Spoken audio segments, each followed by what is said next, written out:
Oui, bonjour à tous. Donc aujourd'hui, la Cour de cassation, pour la première fois, a défini à quelles conditions un particulier employeur pouvait être reconnu comme ayant commis une faute inexcusable vis-à-vis d'un de ses employés salariés, donc en l'occurrence une femme de ménage ou autre.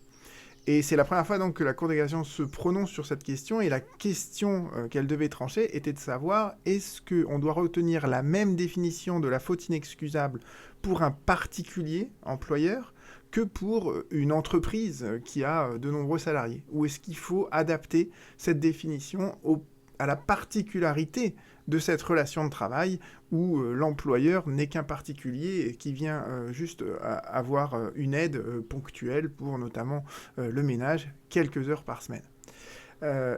Pour ceux qui veulent tout de suite la solution, donc la solution c'est oui, la faute inexcusable, elle est parfaitement, on la retient parfaitement vis-à-vis du particulier employeur, et c'est exactement la même définition que celle vis-à-vis d'une entreprise. Et sur ce point, je vous renvoie à l'autre vidéo que j'ai faite sur l'obligation de sécurité et la faute inexcusable, une grande vidéo dans laquelle j'analyse bien la dernière définition de la Cour de cassation dans les arrêts de novembre 2020, où la Cour de cassation va justement préciser l'articulation entre obligation de sécurité et faute inexcusable. Donc sur ce point de vue-là, je vous renvoie à cette vidéo, on en reparlera brièvement à la fin.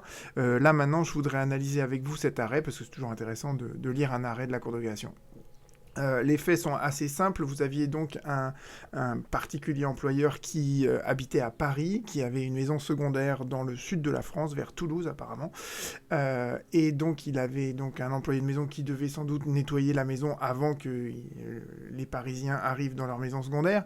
Et donc la personne qui était chargée de nettoyer la maison sort sur un des balcons qui était mal entretenu, s'appuie sur la rambarde et la rambarde s'effondre.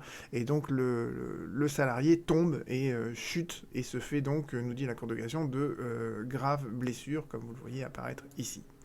Donc l'accident du travail est d'emblée reconnu par la caisse, parce que de ce point de vue-là, il n'y avait aucune contestation possible. Et ensuite, donc, le salarié se retourne contre l'employeur pour essayer de faire reconnaître sa faute inexcusable. J'analyse brièvement les moyens de cassation, ou en tout cas les branches des moyens de cassation qui me paraissent intéressants, parce que vous allez voir qu'en fait ça fait écho à plusieurs notions en fait qu'on a déjà un peu évoquées dans la précédente vidéo, et que je vais essayer de vous réexpliquer aujourd'hui de manière très claire. Alors la première, le grand argument qui était mis en avant par l'employeur, le particulier employeur, c'est que l'article L772-21-1 du Code du travail, qui définit justement toute la relation particulier-employeur, et la fameuse convention collective nationale des salariés du particulier-employeur de 1999, donc selon l'employeur, ni l'article du Code du travail, ni la convention collective n'ont prévu que le particulier employeur doive respecter le titre 2 du livre 4 de la première partie du Code du travail. En fait, c'est tout ce qui est sur l'obligation de sécurité. C'est les fameux articles 41-21-1 et 41-21-2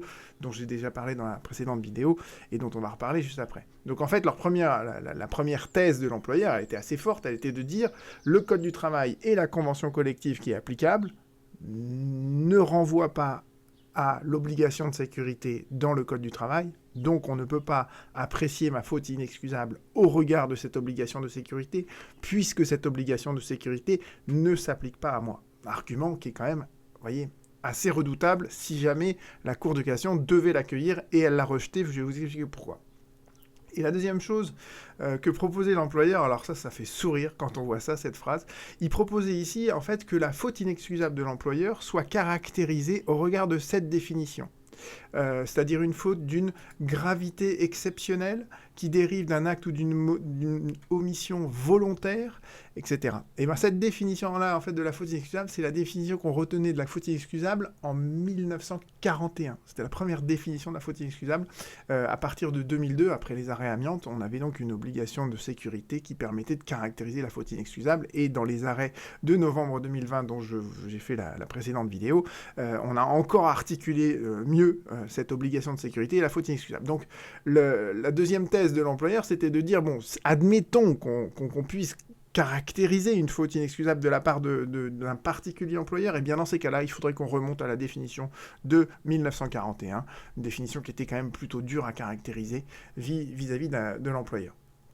Et la Cour de cassation a balayé cet argument également. Dans le second moyen, ce qui était intéressant, je trouve, c'était cette première branche, c'est sur l'appréciation de la conscience du danger. Alors ça, je vous en reparlerai par la suite parce que j'ai fait un pourvoi récemment là-dessus. Et comme je vous le disais dans ma précédente vidéo, je pense que la conscience du danger, on a du mal à la comprendre, la Cour de cassation a du mal à statuer sur cette notion-là. Et je pense qu'à terme, elle va sans doute disparaître de la définition de la faute inexcusable. En tout cas, je pense que effectivement, on ne doit pas l'apprécier de manière abstraite, cette conscience du danger. Alors en fait, les deux thèses en présence, qui sont discutées depuis très longtemps, c'est la thèse de l'appréciation abstraite et la thèse de l'appréciation concrète. Alors qu'est-ce que ça signifie exactement ? On vous dit dans la définition classique de la faute inexcusable qu'il y a faute inexcusable dès lors que l'employeur avait conscience du danger ou qu'il aurait dû avoir conscience du danger et qu'il n'a pris aucune des mesures pour protéger le salarié du danger qui s'est réalisé. Et cette conscience du danger, en fait, est-ce qu'on doit l'apprécier au cas par cas pour chacune des entreprises ou est-ce qu'au contraire, on doit se référer à ce qu'aurait fait le bon employeur en se référant à ce qu'on appelle le standard du bon père de famille. Vous voyez, quand on essaye de caractériser le comportement de quelqu'un, généralement, en droit, on essaye de dire, je vais analyser ce comportement-là au regard de ce qu'aurait fait un bon père de famille, donc un employeur vertueux. Et quand on fait ça, en fait, on a une appréciation abstraite de la conscience du danger. À l'inverse, l'appréciation concrète de la conscience du danger, c'est de dire, voilà, qu'est-ce qui s'est passé réellement ? Et est-ce que ce qui s'est passé réellement, ça nous permet de déterminer si oui ou non il avait conscience du danger ou il aurait dû avoir conscience du danger. Et c'est ce que prétend ici l'employeur. Il dit voilà, les juges du fond, ils doivent rechercher, et ça c'est une autre jurisprudence, je pourrais vous donner les arrêts là-dessus, les juges du fond doivent rechercher si, compte tenu de son importance, de son organisation, de la nature de son activité et des travaux auxquels était affecté le salarié, l'employeur avait ou aurait dû avoir conscience du danger auquel il était exposé.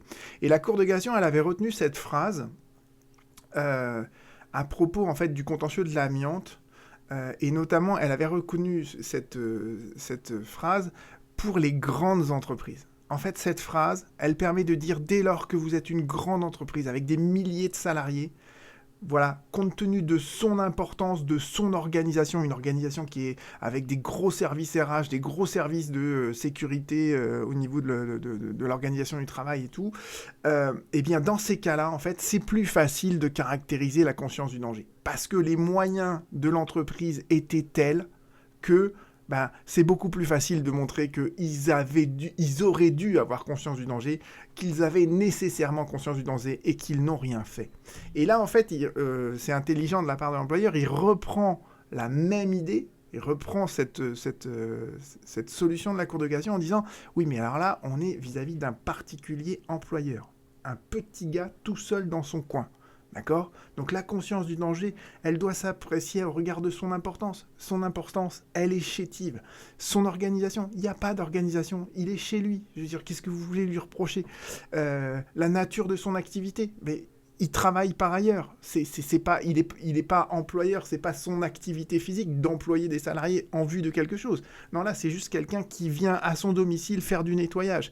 Et voyez que le lien de subordination, le pouvoir de direction, il est assez ténu, quoi. Je veux dire, finalement, l'employeur, il dit juste, il faudrait nettoyer la maison. Mais c'est pas lui qui va dire exactement à l'employé de maison exactement comment il faut nettoyer telle et telle chose. Il fait confiance, il délègue d'une certaine manière. Donc vous voyez que c'était assez intelligent de la part de l'employeur de dire, là, la conscience du danger, on doit l'apprécier in concreto. Et vous allez voir que la Cour de cassation, en fait, elle répond pas tout à fait de ce point de vue. Elle répond pas vraiment à cette branche du moyen. Voilà, donc ça c'était donc les trois idées intéressantes donc, qui étaient dans le moyen.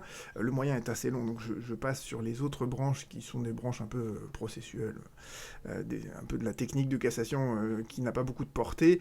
Donc la victime, elle contestait en fait la recevabilité du moyen. Je passe sur ce point-là parce que de toute manière c'est pas très intéressant et la Cour de cassation nous dit c'est c'est un moyen qui est de pur droit, c'est un moyen qui n'est pas incompatible avec ce qui avait été plaidé avant, donc je veux bien statuer là-dessus. Et évidemment, elle veut bien statuer là-dessus parce que ça lui donne l'occasion de se prononcer pour la première fois sur cette problématique de la faute inexcusable du particulier employeur.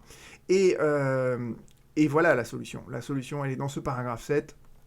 Donc vous voyez qu'elle a fait un copier-coller de ce qu'elle avait déjà écrit dans ses arrêts de novembre 2020, que j'ai déjà évoqué dans ma précédente vidéo. Elle fait un copier-coller de ça, et la seule chose qu'elle va modifier dans cet attendu de principe, c'est cette phrase « Le particulier employeur, il manque à son obligation légale de sécurité vis-à-vis de l'employé de maison ». Donc on dit bien, voilà, la faute inexcusable, d'accord ? Elle peut également être caractérisée selon les mêmes critères juridiques entre l'employeur particulier et l'employé de maison. D'accord ? Donc c'est la même faute inexcusable, c'est la même définition. Et la Cour de cassation, dans le reste de son raisonnement, nous dit pourquoi là il y avait nécessairement conscience du danger, mais surtout à la fin de son raisonnement, elle nous donne des pistes pour permettre à un employeur particulier de montrer qu'il a satisfait à son obligation légale de sécurité et qu'il ne pouvait pas avoir conscience du danger, ou que s'il avait conscience du danger, il en a bien fait part à son salarié. Donc ça c'est très important parce que ça nous montre en fait à quelles conditions l'employeur particulier va pouvoir échapper à une condamnation de faute inexcusable. Alors, pourquoi là il y avait conscience du danger ? Bon, parce que le balcon, nous dit la Cour de cassation, était en très mauvais état et que la victime s'est appuyée dessus et la rambarde s'est cassée et il a ensuite chuté. Et ensuite la Cour de cassation nous dit, la famille en question ne pouvait pas ignorer l'état de délabrement de cette rambarde, donc il y avait bien une conscience du danger qui était caractérisée. Et la dernière chose qui est importante, c'est ce paragraphe-là. La Cour de cassation nous dit d'abord le fait que l'employeur particulier soit présent lors de l'accident, c'est absolument insignifiant. Ça n'a aucune conséquence. Donc, qu'il soit présent ou qu'il soit absent, d'accord, la faute inexcusable du particulier employeur, elle sera caractérisée de la même manière. D'accord ? Donc, c'est pas la faute inexcusable, vous voyez, elle n'est pas tributaire du fait que l'employeur est en train d'exercer son autorité sur le salarié et il peut ne pas être présent, ça n'a aucune incidence. Pourquoi ? Parce que, nous dit la Cour de cassation, il appartient à l'employeur de prendre toutes les mesures nécessaires pour préserver son employé. Et c'est quoi ces mesures nécessaires ? C'est quoi ce qu'il doit faire pour échapper à sa faute inexcusable ? D'abord, c'est soit condamner carrément l'accès au balcon, ou bien clairement interdire aux salariés, d'accord, interdire l'accès à ce balcon. Ou encore, nous dit la Cour de cassation, en le mettant en garde. D'accord ? Donc ça, il faudra le prouver qu'on a bien mis en garde le salarié de ne pas... de la dangerosité des lieux. D'accord ? Mais si le particulier employeur a bien fait ses mises en garde, il a interdit l'accès, ou en tout cas il a bien fait cette mise en garde, alors on pourra dire qu'il avait conscience du danger, mais qu'il a pris toutes les mesures pour prévenir cet accident, et donc par conséquent que la faute inexcusable ne peut pas être retenue à son encontre. Et donc voilà. Donc ça, c'était pour tout le régime de la faute inexcusable du particulier employeur. Et selon la Cour de cassation, vous pourrez voir, elle a rendu un communiqué de presse qui est à côté de l'arrêt. La Cour de cassation a rendu cette décision, en fait, pourquoi ? Parce que apparemment le nombre d'accidents parmi les employés de maison est de plus en plus important. Donc c'est un arrêt qui sans doute a une portée assez grande. Voilà, je vous remercie pour votre écoute et on se retrouve très bientôt. N'hésitez pas à me poser des questions, n'hésitez pas aussi à liker la vidéo, ça je vous fais confiance. À bientôt, au revoir.